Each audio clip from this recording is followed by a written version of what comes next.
मोक्ष मार्गस्य नेतारं पितारं कर्म भूगताम् ज्ञातारं विश्वतत्त्वानां वंदे तद्गुणलब्धये। संवर निर्जरा के कारण के रूप में जो 12 भावनाओं की चर्चा चल रही है, अति संक्षेप में उस चर्चा में कल हमने वैराग्यमयी 6 भावनाओं की चर्चा की थी। ठीक है। और वैराग्यमयी 6 भावनाओं में अनित्य, अशरण, संसार, एकत्व, अन्यत्व और अशुचि, ये 6 भावनाओं का हमने विचार किया। ठीक है ना। अब जो तत्व ज्ञान से भरी हुई भावनाएं हैं, ऐसी 5 जो रिमेनिंग 6 भावनाएं हैं जिनमें तत्व ज्ञान का जोर है, ऐसी बातें अपने को आज चर्चा करते हैं। ठीक है ना। तो जैसा अपना सिस्टम है कि भाई 6 भावना अपन कोई साथ में कौन पढ़ेगा, चलो कौन पढ़ेगा देख लेते हैं इनमें से। हाँ, चलो હિતલ બેને પढ़ो, તમે જ વાંચો। आशो भावना ना क्या શું છે? आश्रव आत्मा में उत्पन्न रागादि आश्रव रूप होने से दुख रूप है, आत्मा ही सुख रूप है। बराबर। बड़ी बात है। हाँ, बड़ी बात है। संवर भावना वेद विज्ञान और आत्मानुभूति की मुख्यता से चिंतन किया जाता है। बराबर। निर्जरा भावना शुद्ध उपयोग की साधना की भावना पाई जाती है। देख, बहुत बड़ी, इतना अपन समझे। आशो भावना यानी आत्मा में जो रागादि आश्रव है। देखो, आश्रव का विचार और आश्रव भावना और आश्रव तत्व का श्रद्धा, इनको थोड़ा समझते हैं। जब हम तत्वार्थ सूत्र में आश्रव को पढ़ते हैं, तब वहां क्या पढ़ते हैं कि काय वांग मनः कर्म योगा शास्त्रव शुभा पुण्यस्य शुभा पापस्य, है ना। फिर सांप्रदायिक गिरियापथ होते हैं, फिर सांप्रदायिक 108 वेद होते हैं। मतलब जब हम सिद्धांत ग्रंथों में आश्रव को पढ़ते हैं, तब हम आश्रव का एनालाइज करते हैं। बराबर। आश्रव को समझते हैं कि आश्रव कैसे हैं, आश्रव कैसे हैं, आश्रव कैसे। और जब ये हुआ आश्रव तत्व का ज्ञान, फिर एक होता है आश्रव तत्व का श्रद्धान, कि भाई हमने आश्रव को जान तो लिया, बराबर, लेकिन जानने के बाद में उसे हे रूप मान लिया। जो हम तत्वार्थ श्रद्धान सम्यक दर्शन में करते हैं, सात तत्व के ज्ञान में करते हैं कि आश्रव तत्व कैसे हैं, हे हैं, हे हैं, हे। इस रूप का जो विचार होता है वो कहलाता है आश्रव तत्व का श्रद्धान। श्रद्धान और ज्ञान में क्या अंतर होता है? सबसे मेन अंतर तो एक तो ज्ञान और श्रद्धा गुण का है, वो तो है ही। एक दूसरा अंतर ये भी होता है कि ज्ञान में ना हो तो भी श्रद्धान में हो सकता है। बराबर। निरंतर ज्ञान में ना हो तो भी श्रद्धान में हो सकता है। बराबर। और श्रद्धान में जो वस्तु हो वो ज्ञान में हो भी और नहीं, दोनों बात। फिर से देखो, जरा समझते हैं कि भाई जैसे हमने कोई सम्यक दृष्टि ज्ञानी है, सम्यक दृष्टि ज्ञानी को 7 तत्वों का श्रद्धान हो गया। अब 7 तत्व का श्रद्धान हो गया। अब श्रद्धान होने के बाद में जरूरी नहीं कि हर समय वो आश्रव ये है, आश्रव ये है, आश्रव ये है, ऐसा बोलता जाए। नहीं बोलेगा हमेशा। उसको ज्ञान हुआ, ठीक है, लेकिन हमेशा वो ये बोलेगा नहीं। जरूरी नहीं कि हमेशा बोले, लेकिन उसके श्रद्धान में पड़ा हुआ है। तो वही मैं कह रहा हूँ। और जो व्यक्ति लगातार ये बोल रहा है कदाचित आश्रव ये है, ये उपयोग में बार बार ज्ञान ज्ञान ज्ञान को आश्रव को लेके आ रहा है, मे भी उसको श्रद्धान ना हो। यानी श्रद्धान वाला कदाचित ना भी बोले और बोलने वाले को कदाचित श्रद्धान ना भी हो। ये दोनों ऑप्शन बन सकते हैं। क्यों? क्योंकि श्रद्धान श्रद्धा गुण का विषय है और ज्ञान ज्ञान गुण का विषय है। ज्ञान में विस्तार होता है, श्रद्धान में निर्णय होता है, भाव भाषण होता है।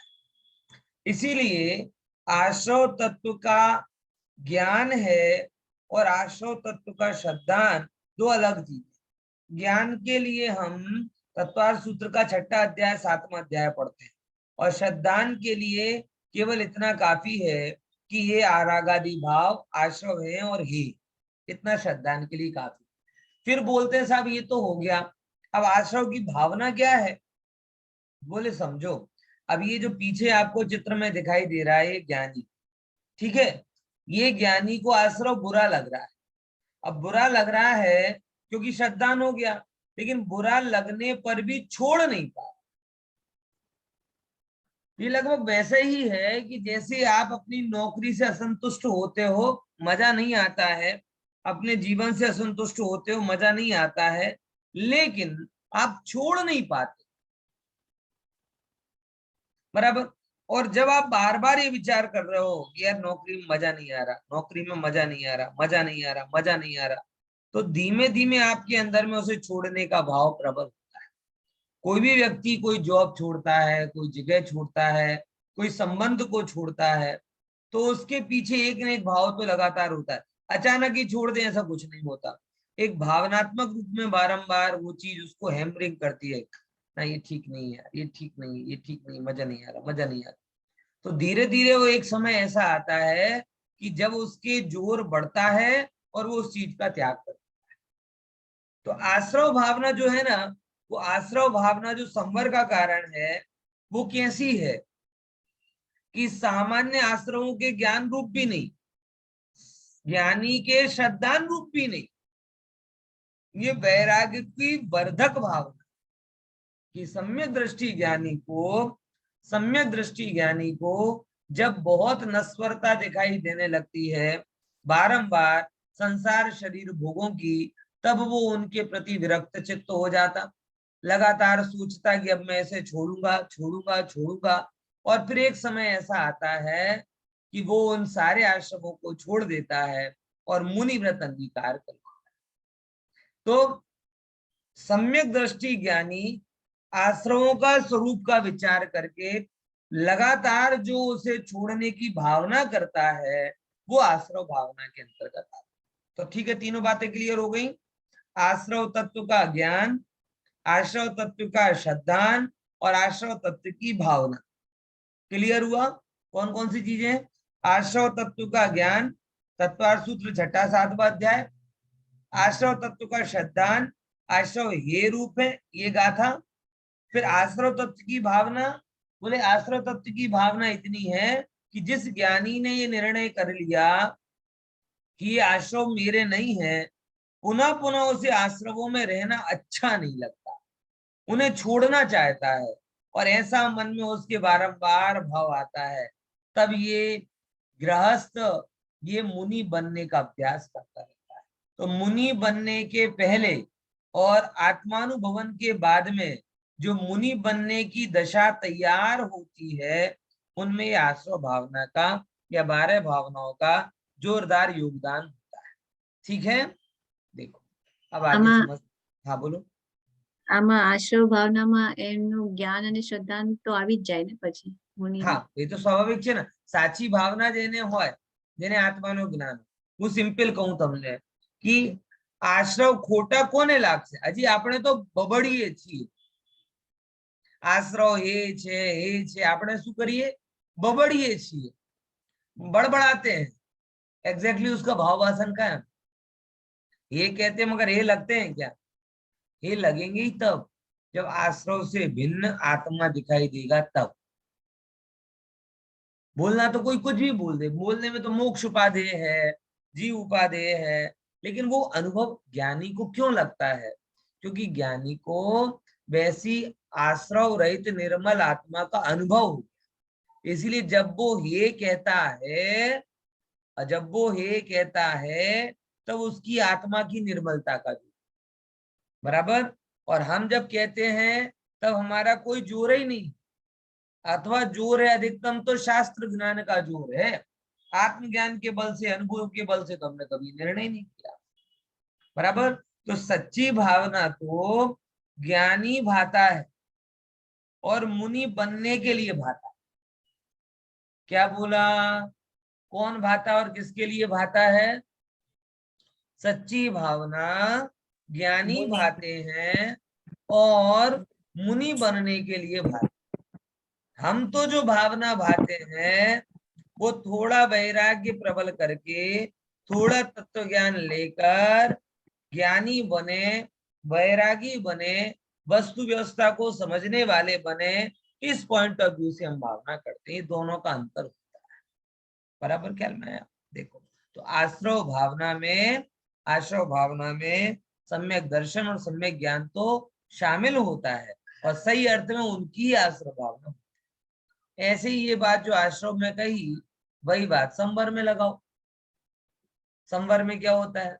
वेद ज्ञान और आत्मानुभूति की मुख्यता से चिंतन किया जाता है। मोक्ष मार्ग का संवराधिकार है, समय सार का संवराधिकार है। किसके लिए समर्पित है? पूरा का पूरा। पहली गाथा कैसी जोरदार है?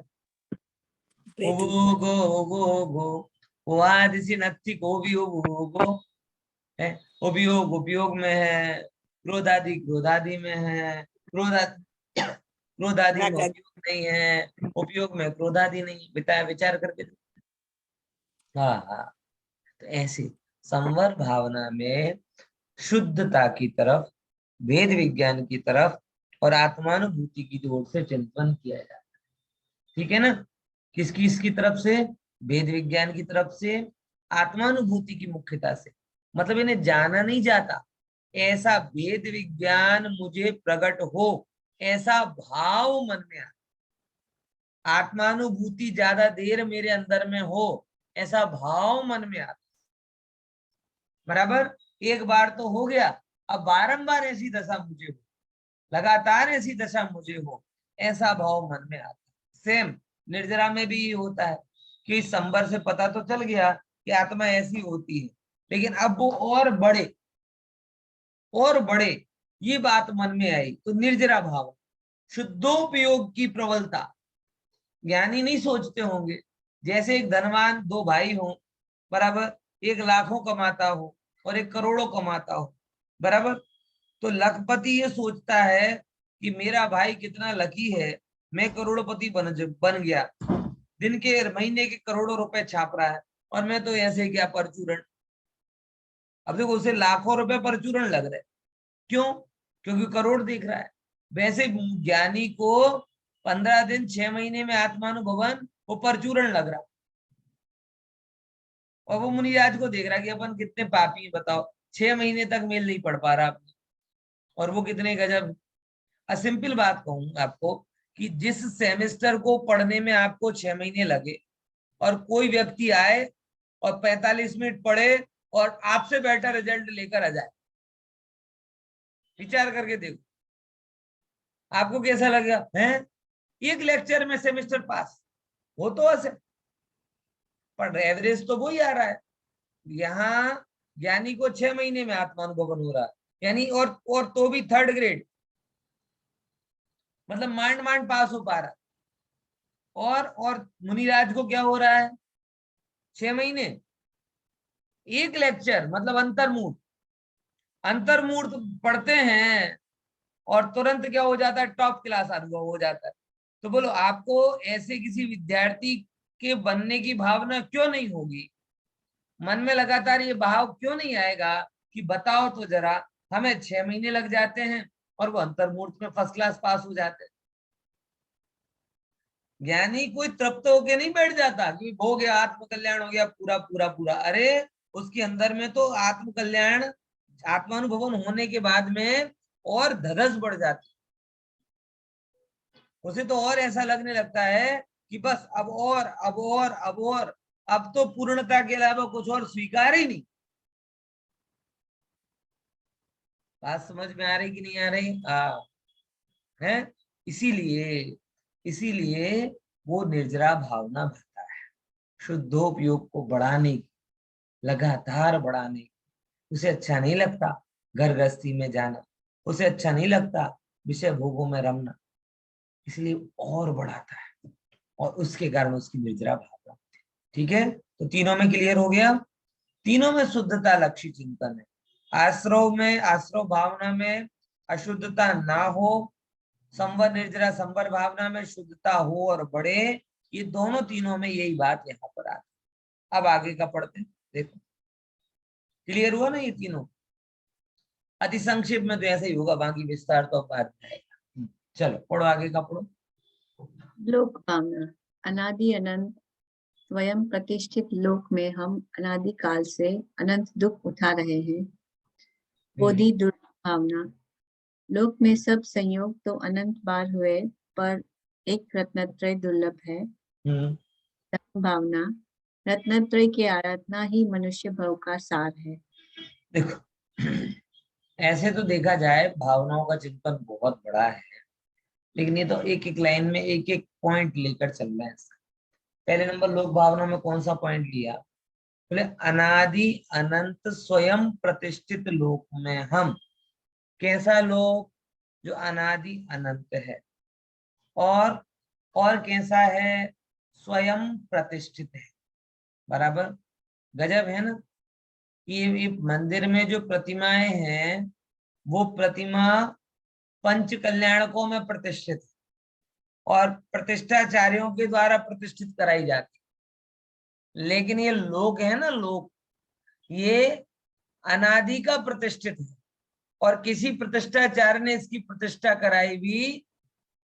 और गजब ये है कि हम लोग अपने आप को मंदिर में प्रतिष्ठित भगवान नहीं मान पाते, जबकि आचार्य भगवान आपको लोक के समान सनातन अप्रतिष्ठित अथवा स्वयं प्रतिष्ठित द्रव्य मानते।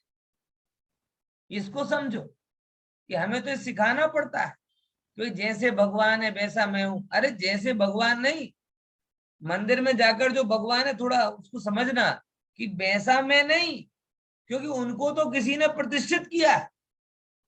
उनकी प्रतिष्ठा के लिए तो कोई प्रतिष्ठा, पंचकल्याण प्रतिष्ठा हुई, लेकिन मैं तो बिना प्रतिष्ठित ही प्रतिष्ठित हूं। और कैसा हूं? बोले जैसा लोक है वैसा मैं। पर अंतर इतना है कि लोक में मैं भटक रहा हूं, इतना। हूं तो मैं भी लोक के जैसा, हूं तो मैं भी लोक के जैसा, लेकिन लेकिन अंतर इतना आता है कि लोक भटकता नहीं, अपनी जगह अवस्थित रहता है, और मैं अपनी जगह अवस्थित नहीं रहता, मैं उस लोक में भटकता रहता। लेकिन उस भटकन का कारण भी वो लोक नहीं है, उस भटकन का कारण भी मैं स्वयं। ऐसा जानकर स्वयं प्रतिष्ठित लोक में मैं ये दुख क्यों उठा रहा हूं, इस बात की खोज लोक भावना के द्वारा की जाती। ठीक है, देखो आगे समझते हैं। फिर क्या बात आती है? बोधि दुर्लभ भावना। लोक में, ये भी बड़ी अच्छी भावना है, हमेशा विचार करने लायक है। लोक में सब संयोग तो अनंत बार हुए, मगर एक रत्नत्रय दुर्लभ है। सब चीज अनंतों बार मिली कि नहीं मिली? धन मिला, वैभव मिला, अरे एक चीज एक बार नहीं, एक चीज अनंत बार मिली। मैं तो वास्तव में विचार जब गहराई से करता हूँ तो बहुत बहुत सोचता हूँ कि विचार तो करो, जिन जिन धन पैसे के पीछे हम दौड़े, क्या वो हमें आज तक मिले नहीं? जिनवाणी तो कह रही तो अनंत बार राजा महाराजा। जिस रूप के पीछे हम पागल होते हैं कि रूप हो जाए, रूप हो जाए, क्या हमें मिला नहीं? जिनवाणी कहती हम तो अनंत बार देव स्वरूप के रूप को प्राप्त। किसी के साथ संबंध बनाने की इच्छा होती, ये मेरा मित्र बने, ये मेरा साथी बने। अरे भाई, जिनवाणी की तो सुन ले। जिनवाणी कहती है कि जगत में ऐसा कोई नहीं है जिसके साथ अनंत प्रकार के संबंध अनंतों बार ना हुए। एक भी प्राणी ऐसा नहीं। प्रबल शत्रु भी तेरा मित्र बना, मित्र में मित्र भी तेरा शत्रु बना, माता भी तेरी पुत्री बनी, पुत्री भी तेरी माता बनी। इस जगत में अछूता रहा क्या? एक ही चीज दुर्लभ रही, वह बोधि की प्राप्ति। और उस बोधि का कारण तेरी आत्मा की आराधना है। और आत्मा आराधना तो अगर करे तो कल्याण को पाएगा, नहीं करेगा तो अकल्याण को पाएगा। साधुओं को भी बोला कि हे साधो, तुम पिछी कमंडल धारण करने को ये मत मान लेना कि मुझे बोध हो गया, क्योंकि मुनिवत धार अनंत बार ग्रीवा कुप जायो, पे निज आत्म ज्ञान बिना सुख लेश ना पायो। हे साधु, बार में मुनिवत धारण तो तू अनंत बार कर चुका, लेकिन आत्मा का ज्ञान नहीं हुआ, इसीलिए संसार में भटका। इसलिए व्रत, संयम, धन, दौलत, वैभव आदि सब सुलभ। राजा महाराजा बनना भी सुलभ है, पैसे वाला बनना भी सुलभ है? अच्छे अच्छे पद पदवी पर पहुंच जाना सब सुलभ है। बाहर में मुनि बनना भी सुलभ है। एकमात्र चीज दुर्लभ है, कौन सी? निज आत्मा की साथ। इसीलिए बोधि दुर्लभ भावना यही बताती है कि अन्य सब चीजों के चक्कर में इसको मत। पाठशाला की जब चर्चा आती है तब अभी बहुत अच्छी संजीव जी गोदा ने एक बहुत अच्छी बात कही थी। कई लोग कहते साहब पाठशाला जाते हैं तो स्कूल नहीं कर पाते, तो उन्होंने एक बहुत हाइपोथेटिकली बात कही, लेकिन जो बिल्कुल सही है। कौन सी? कि अगर स्कूल के कारण पाठशाला छूटती हो तो स्कूल छोड़ दो, पाठशाला मत छोड़ो। क्या बोला? स्कूल के कारण तुम्हारी पाठशाला छूटती हो तो स्कूल छोड़ दो। कारण बता रहे हो, उन्होंने बहुत लॉजिकली बात कही और बहुत सही बात है कि स्कूल पढ़ पढ़ के किसका भला हुआ आज तक तो मुझे बहुत समझ में नहीं आया इतना है। ये जितने भी बहुत सक्सेस आदमी हैं ये सब स्कूल से पढ़े हुए हैं, ऐसा भी नहीं। बराबर। हाँ। और पाठशाला पढ़कर अगर आपने आत्मा को समझ लिया तो जो भला तुम्हें करोड़ों कमाने पर नहीं होगा और करोड़ों भवों में नहीं होगा, वो भला अभी होगा। बराबर। समझे कि नहीं समझे? इसीलिए इस चीज की इतनी गरिमा है। मुझे मालूम है ये बात यहाँ अटक के रह जाएगी, उतरने में टाइम लगेगा इसको, क्योंकि अभी हमारे पास चश्मा कौन सा लगा है? दुनियादारी का चश्मा लगा है। ये तुरंत ख्याल में आ जाता है कि ए ग्रेड स्कूल है कि बी ग्रेड स्कूल है कि कौन सी डिग्री है कि क्या है कि क्या नहीं। लेकिन ये ख्याल में नहीं आता कि उनको पाने के लिए आत्मा का कितना बिगाड़ हो। क्या कहें, जड़ के रसियों को जड़ की कदर बहुत जल्दी हो जाती, चेतन का रस हुआ नहीं, इसलिए चैतन्य की उपलब्धि भी समझ में नहीं।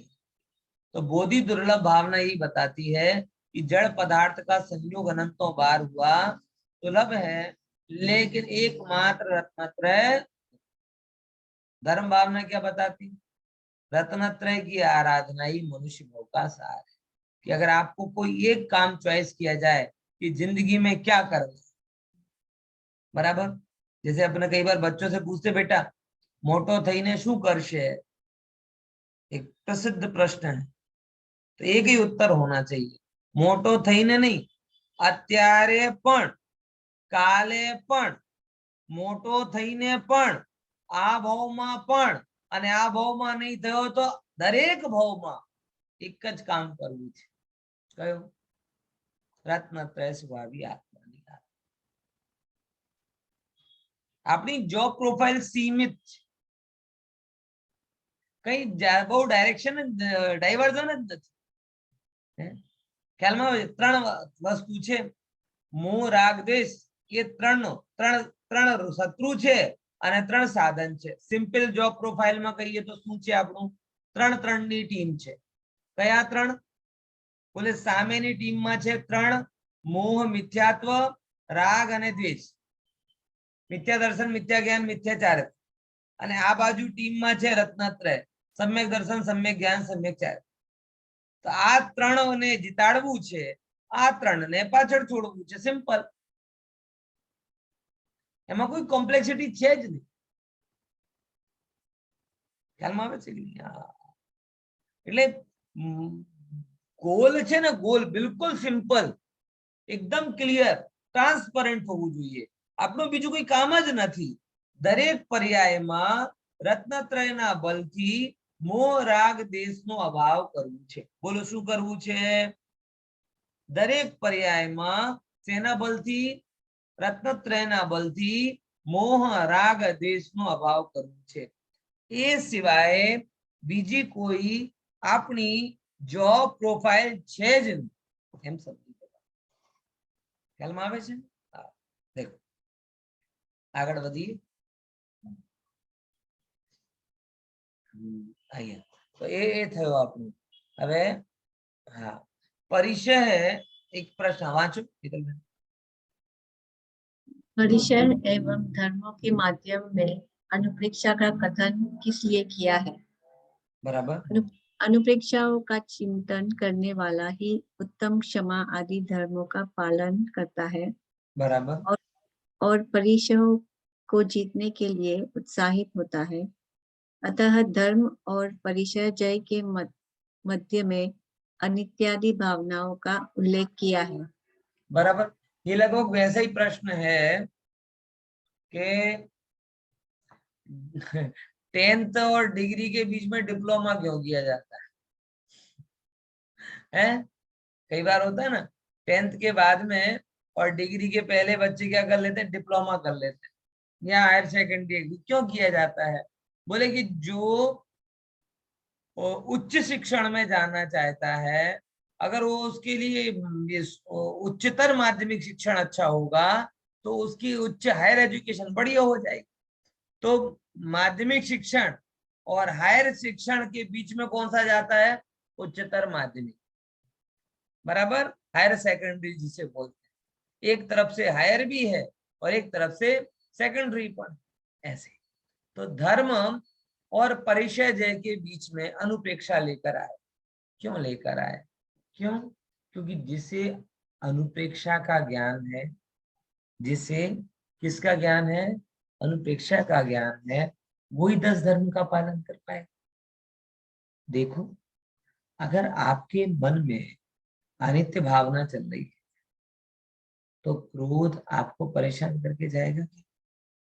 सिंपल, आप लगा के देखो, आपके मन में क्रोध आया, आप समझिए ये तो अनित्य है, हो गया, कोई बात नहीं। सामने वाले ने आप पर क्रोध किया, आपके मन में क्या जाए? ये क्रोध करने वाली पर्याय भी अनित्य, अपने आप क्रोध कम हो जाएगा। बराबर। बोधि का दुर्लभ ख्याल में आया, ब्रह्मचर्य क्या क्या कहते हैं, बोधि दुर्लभ समझ में आया, तो आप किसके लिए प्रयास करोगे? सहज या किंचन के धनी हो जाओ, सहज ही ब्रह्मचर्य का पालन कर लो, सहज सब चीजें हो जाएगी। ये जब 12 भावना चिंतन से हटती है तब जाकर ये हमें क्षमादि धर्मों के विरुद्ध पापादि और कषायादि में प्रवर्तन करने का मन होता है। लेकिन अगर मन में 12 भावना चल रही हो तो क्यों कोई जाए? बराबर। क्या मैं शास्त्रकार तो ऐसा कहते हैं कि अगर, और वास्तविक बात है कि अगर आपके मन में कोई अच्छा विचार चल रहा है तो आपको जहर भी नहीं चढ़ता। समझ में आ रहा कि नहीं आ रहा? जहर हो लेकिन तो भी अगर आपके मन में इतनी सकारात्मकता चल रही हो तो जहर भी नहीं चढ़ता। ऐसा आता है। और कई बार ऐसा होता है, आपको पता चले कि मुझे काट लिया तो जहर चढ़ जाता है। ऐसा है। तो अगर आपके मन में 12 भावनाओं का चिंतन चल रहा हो तो कषायों का जहर कहां से चढ़ेगा? अब देखो, उत्साह भी, नया करने का उत्साह भी कब होगा? परिचय सहन करने का उत्साह, हर चीज को करने के पीछे एक मोटिव होता है।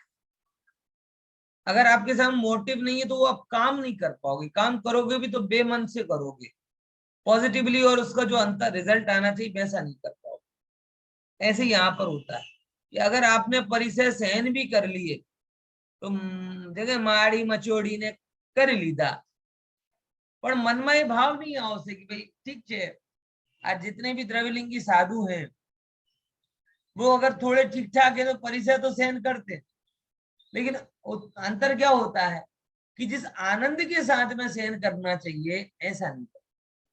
वो ऐसे सहन करते हैं कि जैसे बॉर्डर पे कोई है ना, सिक्योरिटी वाला, वो सेल नौकरी लगी है साहब, सर्दी, लेह लद्दाख चला गया तो सर्दी सहन कर रहा है, राजस्थान चला गया तो गर्मी सहन कर रहा है, नाइट ड्यूटी आ गई तो निद्रा को सहन कर रहा है, दुनिया भर के मच्छर, खीन वगैरह में है तो मच्छर मक्खी को सहन कर रहा है। ये कर तो रहा है, लेकिन करने के पीछे हेतु क्या होता है उसका, है कितना हेतु होता है। अब ठीक है, नौकरी है तो ये सब करना पड़ता है। ऐसे साधु भी कई बार जो बाहर में परिचय सहन करते हैं, द्रव्यलिंगी साधु करते तो हैं, लेकिन इतना ही कहते हैं, वो ऐसा विचार करते हैं, अरे अब जैसे कोई नौकरी करता है तो भी मजदूरी करता कि नहीं करता, तो हमने जिन धर्म को मुद्रा धारण कर ली तो हमें ये करना पड़ेगा। अरे वो पराधीन क्रिया है, ये स्वाधीन, उसमें उत्साह ना हो तो चलेगा, लेकिन इसमें उत्साह नहीं होगा तो कैसे चलेगा। उसमें तो उत्साह नहीं होगा तो भी काम करोगे तो सैलरी आ जाएगी। ये कर्मों का संबंध इतना बिना उत्साह के कैसे। इसीलिए जिस व्यक्ति के चित्त में 12 भावनाओं का चिंतन चल रहा है, वो अनित्य शरीर के पीछे परिणाम नहीं दिलाएगा। भूख प्यास आदि उसे पता है कि शरीर भी अनित्य है और भूख प्यास के भाव भी अनित्य हैं, इसलिए अनित्य अनित्य के चक्कर में मैं क्यों परेशान हूं। श्रीमद इसलिए तो फरमाते हैं, क्या राची है जहाँ क्षण नो प्रसन्न।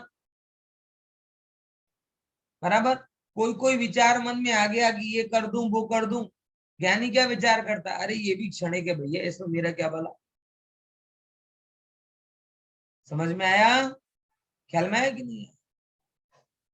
इसीलिए जिसके चित्त में 12 भावना चल रही है, वो परिसय उत्साह के साथ में सहन करता है, मरा मरा नहीं, मजबूरी में नहीं। अब क्या करें भैया, हम तो साधु हैं, हम ऐसे तो चल नहीं सकते, हम 2 टाइम तो खा नहीं सकते, हम कुछ पहन ओढ़ नहीं सकते, इसीलिए मतलब ये निराशा का भाव।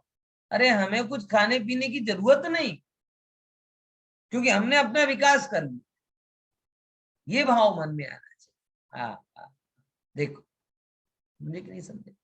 और धर्म और अतः धर्म और परिचय जय के मध्य में किसे रखा, अनित्यादि भावनाओं का उल्लेख, मतलब दोनों तरफ काम करती है, धर्म पर भी जोर देती है मध्य दीपक जैसा, और परिचय जय को भी सही तरीके से सहन करवा। ठीक है, आगे पढ़ो। अब एक अलग टॉपिक चालू हो रहा है परिचय जय का, कि भाई ये परिचय कब कब होते हैं, क्यों सहन करना चाहिए। चलो पढ़ो जरा, मैं बोलता हूँ दोहराना। मार्गच्यवन निर्जरार्थम निर्जरार्थम परिषोडभ्यः परिशाः। परिशोढव्या परिशाः। फिर से बोलो, मार्गच्यवन निर्जरार्थम परिषोडभ्यः परिशाः। मार्गच्यवन निर्जरार्थम परिशोढव्या परिशाः। बहुत बढ़िया। देखो, परिचय सहन करने का एक सिंपल लॉजिक तो ये है कि जैसे घड़ा होता है ना, घड़ा माटला, वो पानी भरने के पहले ताप में तपाया जाता।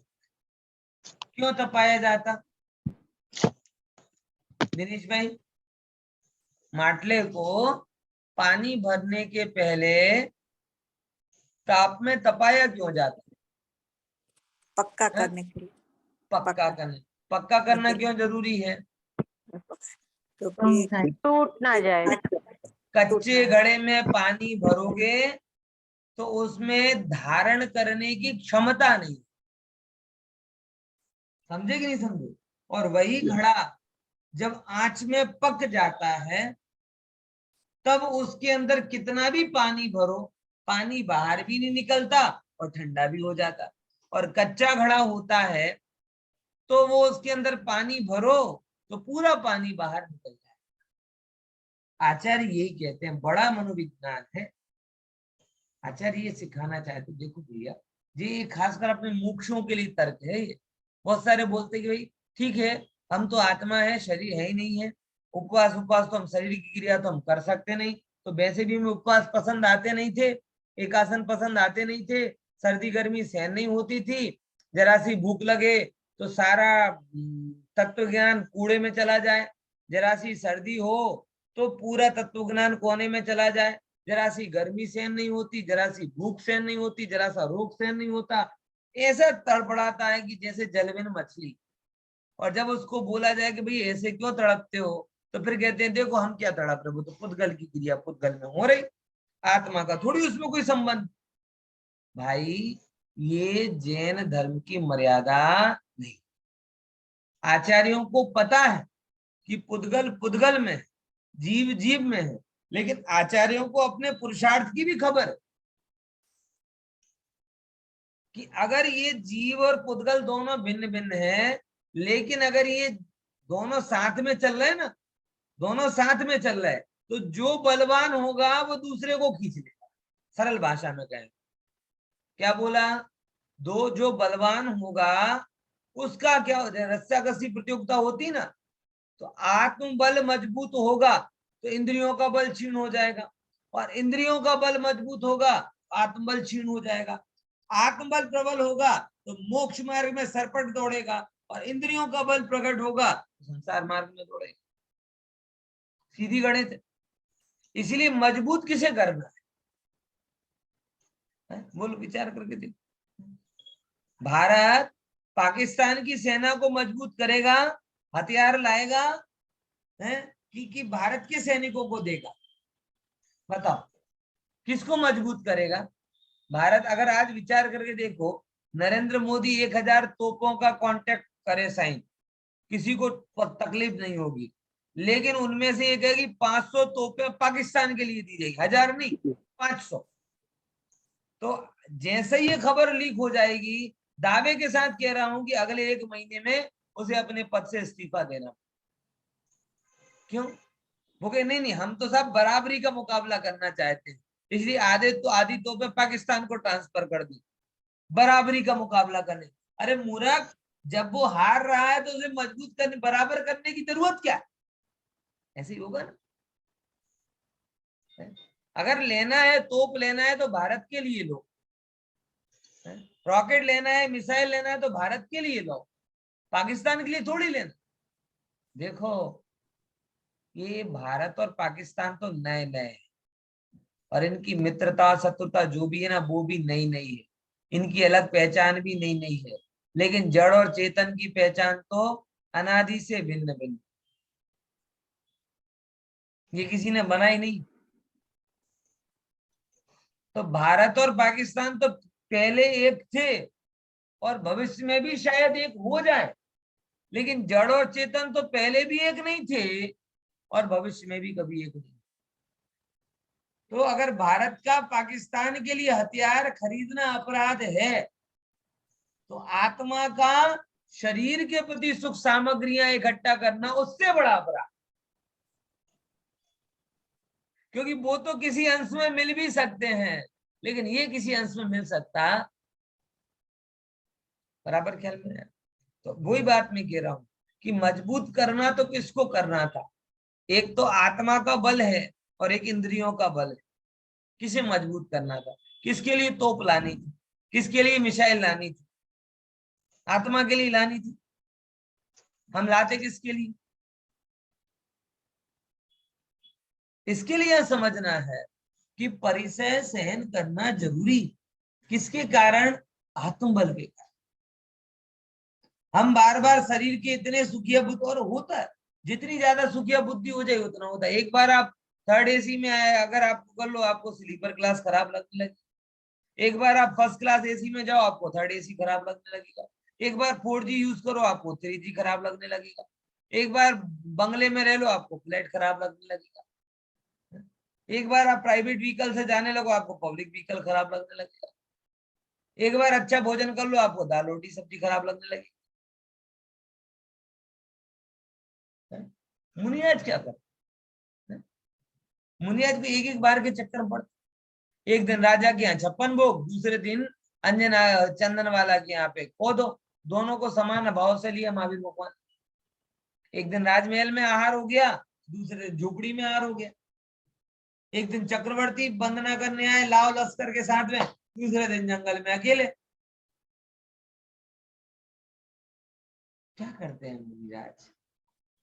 मुनिराज सब में समता भाव, क्योंकि उनका आत्मबल प्रबल है, इंद्रियों का बल क्षीण, और हमारा इंद्रियों का बल प्रबल है, आत्मबल क्षीण। आचार्य कहते हैं हम परिचय सहन कर रहे हैं। क्यों कर रहे हैं? क्योंकि इसको सहन करने से हम मोक्ष मार्ग में पक्के हों, मार्ग च्यवन कि मार्ग से चूक ना जाए। देखो तो पाप को जाके करेगा क्या, विचार करके देखो। मुनियाज के पास पैसा वैसा तो होता नहीं। देखो जैसे आपने पिक्चर देखी होगी ना कि भाई कोई अंडरवर्ल्ड का आदमी किसी ईमानदार पुलिस वाले को अगर गलत काम करवाना चाहे तो कुछ कारणों से करवाता है। कैसे? कि सबसे पहले वो उसको पैसे का लोभ देता है। अब वो कहता है ये पैसे के लोभ में नहीं आएगा, तो फिर उसकी दूसरी नस दबाता है। कौन सी? उसको उसको शारीरिक और मानसिक रूप से हैरेस करता है।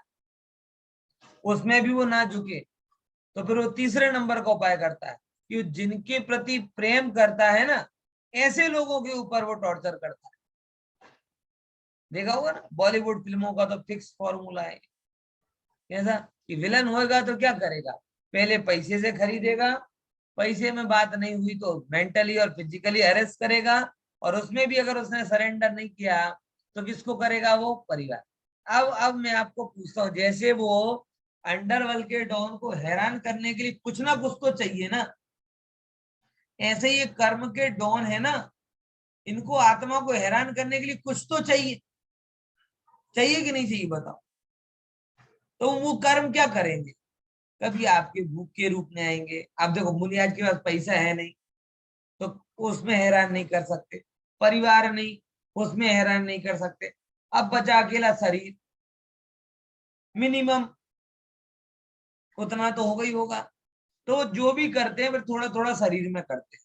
कभी शरीर को भूख प्यास करवाएंगे, कभी शरीर में रोग उत्पन्न करा देंगे, कभी शरीर में विपरीत संयोग आ जाएंगे।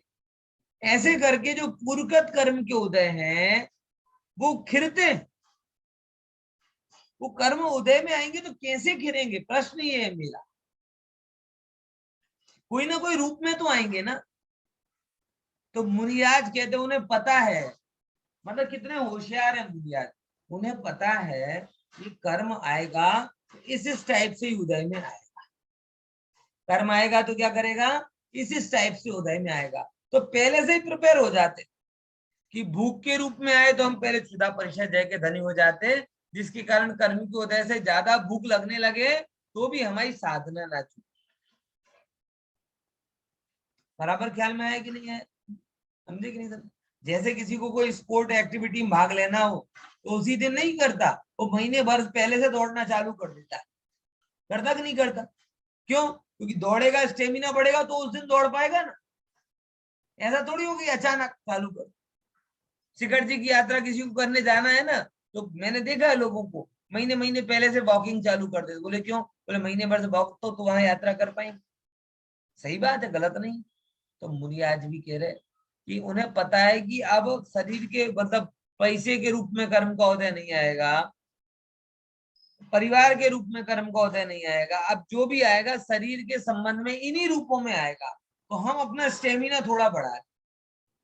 कर्म का उदय भूख के रूप में आए तो हम पहले बढ़ जाएं और ये सोच लें कि हम जागृत होकर भूख सहन करने की कोशिश करें।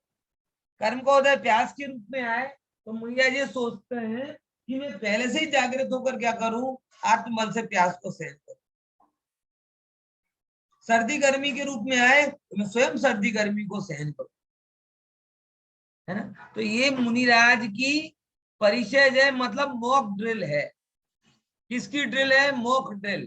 कर्म को जीतने के लिए मुनिराज की मॉक ड्रिल, कि जिसके माध्यम से वो सारे के सारे कर्म आते जाते रहते हैं और मुनिराज उनको शांति से सहन करते रहते हैं। और उन्हीं को करते करते ओरिजिनल भी आगे खिर जाते हैं तो भी पता नहीं चलता, क्योंकि वो तो अपनी मस्ती में रहते हैं, अभ्यास में रहते हैं, उन्हें पता भी नहीं चलता। उनने अपने जीवन को रूटीन इतना बना लिया है कि महान जिन्हें हम कर्म का उदय कहते हैं वो सहज हो जाए। पॉइंट समझ में आया कि नहीं है? जैसे 200 किलो उठाए, वजन उठाना हमारे लिए बहुत बड़ा काम है, लेकिन जो बेड वेट लिफ्टिंग का काम कर रहा है रेगुलर, वो उठा भी लेता है, 100 किलो 150 किलो वजन उठा लेता है। ऐसे ही मुनि राजों ने, जैसे हमने वेट लिफ्टर ने शरीर का बल बढ़ाया, मुनि राजों ने आत्मा का बल बढ़ाया। जैसे वो 100 150 200 300 किलो उठा लेता है, वैसे मुनिराज क्षुधा तृषा सर्दी गर्मी बराबर, फिर कीड़े मकोड़े, इस सारे दुख को सहन करता है। किसके लिए?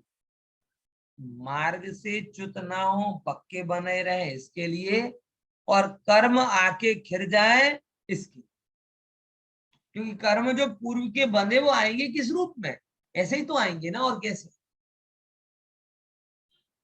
समझ में आए कि नहीं? वो बात करें तो मार्ग च्यवन मतलब मार्ग से च्युत ना हो। और सबसे बड़ी बात, हमको भी अपने जीवन में परिचय सहन करना चाहिए कि नहीं करना चाहिए? थोड़े तो मजबूत बनना चाहिए भैया। देखो, मैं ये नहीं कह रहा कि मुनिराजों के जैसे ग्रीष्म ऋतु शिखर के ऊपर चले जाओ, हैं, शीत ऋतु दरिया के किनारे चले जाओ, लेकिन कम से कम अगर मंदिर में प्रवचन सुनने आओ उतने टाइम पंखा बंद रहने, बहुत ज्यादा गर्मी ना पड़ रही हो तो एसी बंद रहने, बार बार भूख लग रही है तो बार बार खाने की बजाय कम से कम 2-3 बार 4 बार आप खाओ, ज्यादा मत खाओ। बार बार सर्दी में मरती है, कुछ भी छोटी छोटी तकलीफ हो ना, थोड़ा दुख तकलीफ हो, मैं तो कहता हूँ आजकल क्या सिस्टम हो गया, जरा सा माथा दुखा दवा ले लो, जरा सा पेट दुखा दवा ले लो। अरे थोड़ा सहन करो। आज छोटी छोटी दुख को सहन करोगे तो कल के दिन कोई बड़ा दुख बीमारी आएगी तो तुम्हारे पास सहन करने की ताकत रहे। आजकल कैपेसिटी खत्म हो गई। मैं बीच में एक वैदेही के सिलसिले में डॉक्टर के पास गया था, वो बहन को कुछ नहीं था, इतना सा था कुछ, और डॉक्टर करे बाप रे क्या है ये, जरा सा टच नहीं कर पा रहे। तकलीफ बड़ी नहीं है, राग बड़ा है। तकलीफ बड़ी नहीं है, लेकिन शरीर के प्रति राग इतना ज्यादा हो गया कि जरा सा बर्दाश्त नहीं होता। इतने ज्यादा हमने सर कि कोई ब्लड ब्लड चेक करने के लिए ब्लड निकाले ना, ऐसे ऐसे करेगा, बाप रे भगवान जाने क्या हो, क्या हो गया है। राग प्रबल, तकलीफ बड़ी नहीं। मैं तो देखा कुछ नहीं होता है, मच्छर काटने जैसे ही होता है। खून खून खून, अरे खून खून क्या खून है, शरीर के अंदर कोई भरा पड़ा हो, निकल जाएगा तो 15 मिनट बन जाएगा। खून को देके बेभान हो जाए, मेरा खून निकल गया, खून, अरे खून निकल गया तो निकल गया, क्या फर्क पड़ी बात, निकल गया तो अच्छी बात है ना, इट मींस है? क्या वो, लेकिन वो सहन नहीं कर पा, मेरा खून निकल गया, अरे तेरा खून, शरीर तेरा नहीं तो खून कहां से? लेकिन जरा सी भी तकलीफ सहन नहीं करते, इतने ज्यादा कोमल हो गए, कोमल तो नहीं, भीरू हो गए, भयभीत हो गए,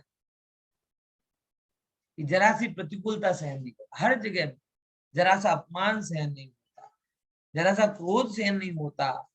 क्रोध का उदय आए तो मन में जो आए सो बोल दे, मान का जरा सा वो आवे तो जो मन में आए सो कर दे, कुछ भी जरा सा सहन, पोटेंशियल नाम की चीज नहीं रही, टॉलरेंस हुआ ही नहीं, बचा ही नहीं है कुछ। इसके कारण क्या हो रहा है, अपने आप को महत्वपूर्ण मानने का जो अहंकार पड़ता है, और इससे पूरा ताना बाना बिखरता है। इसलिए आपसे कह रहा हूं थोड़ा परिचय से करो, परिचय में फिजिकल भी है मेंटल भी। अरति की बातें सहन करना ये मानसिक है कि कोई आपका अपमान करके जा रहा है तो भी सहन करके रहो। कोई नंगा नंगा ऐसे कह कर आपको उलाए ना दे रहा है तो नग्नता परिचय है। नग्नता परिचय जय का मतलब क्या? कपड़े पहन लो ये नग्नता परिचय जय नहीं है, और नग्न बन के घूमो ये भी परिचय जय नहीं है।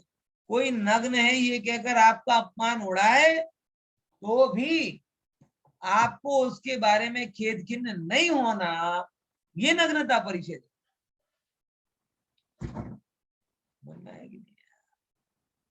मतलब ऐसे उन परिचय जो उनको समझना कि मार्ग से च्युत ना हो, प्रैक्टिस हुआ बराबर। और निर्जरार्थम कि जो पाप कर्म का उदय आने वाला है आप उसको अपने आप बुला लो। जैसे वो 10th के एग्जाम होते ना, 10th के एग्जाम, तो 10th के एग्जाम के पहले एक प्री बोर्ड एग्जाम ले लेते हैं स्कूल, ले लेते कि नहीं ले लेते? ये कंपटीशन एग्जाम के पहले विद्यार्थी मॉक टेस्ट देते हैं। क्यों देते हैं? कि आगे जो परिस्थिति बनने वाली है हम उसको पहले से ही फेस कर ले। कितना अच्छा उपाय है। आपको वो उपाय साइकोलॉजिकल लगता है, और ये उपाय कहते हैं अरे जैन मुनि तो बड़े अपने प्रति कठोर होते हैं, जैन तो इलॉजिकल धर्म है, अपने आप को तकलीफ देना कौन सा धर्म है, ऐसा लोग कहते हैं। भाई अपने आप को तकलीफ देना धर्म नहीं है तो अपने आप को कम पढ़ना धर्म है क्या? दूसरे लोगों की बात हम बोलने लगे, अपने आप को तकलीफ देना धर्म। हमने कहा कह रहे कि तकलीफ, लेकिन ये तो ट्रेनिंग है, और तकलीफ तो आपके फील करने के ऊपर है।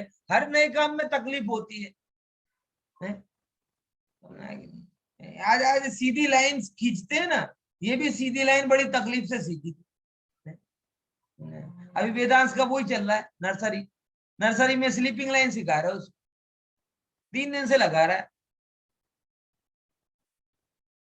कितनी तकलीफ, बाप रे, स्लीपिंग लाइन खींचनी पड़ती है, स्टैंडिंग लाइन खींचनी पड़ती है, स्लैंटिंग लाइन खींचनी पड़ती है। अरे भाई बड़ी तकलीफ, बड़ी नहीं पढ़ाना भैया, नहीं पढ़ाना, इतनी तकलीफ नहीं देना बच्चे को, रोता है।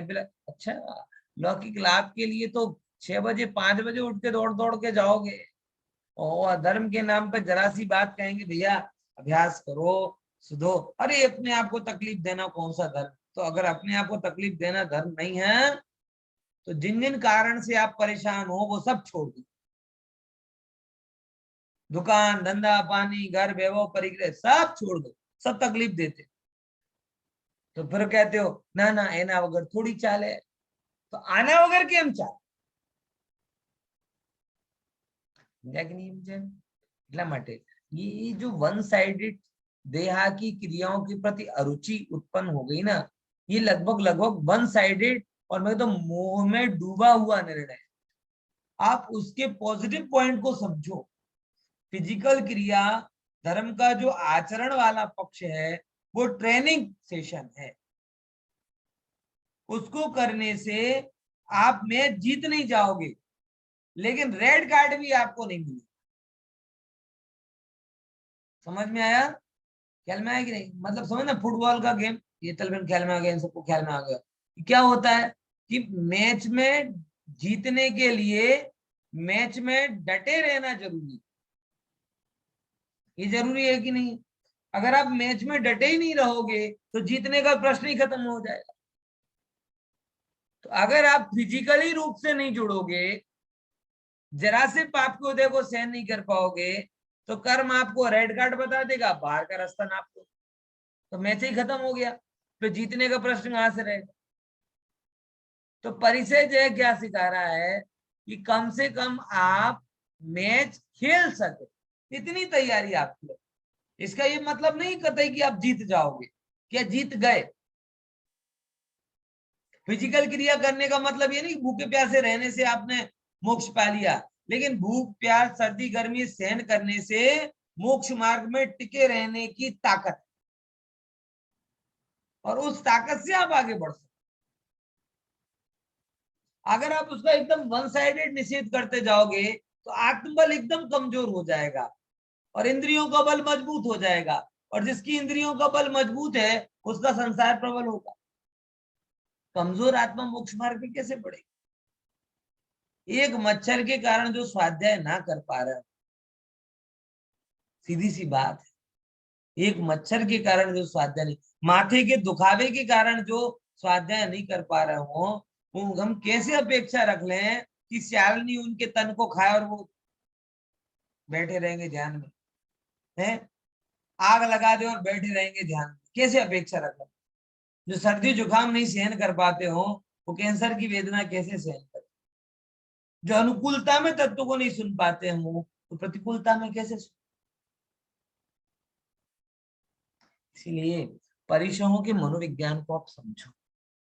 परिसर ट्रेनिंग सेशन, उस ट्रेनिंग सेशन को अच्छे से अटेंड करो, क्योंकि ये ट्रेनिंग सेशन आपको एनुअल में काम आएगा, एक्चुअल में काम आएगा। वो यहाँ पे कह रहे हैं मार्ग अच्यवन, मतलब मार्ग से च्युत ना होने के लिए और कर्मों की निर्जरा करने के लिए जो सहन करने योग्य है, परिशोधव्या, जो सहन करવું જોઈએ। શું કીધું શબ્દ? આચાર્ય નથી કીધું કે સુખથી રહેવું જોઈએ, આચાર્ય કીધું કે પરિસરોને સહન કરો ને આત્મામાં સુખથી રહો। આપણે શું? ઇન્દ્રિયોમાં સુખથી રહો અને પરિસરોથી दूर રહો।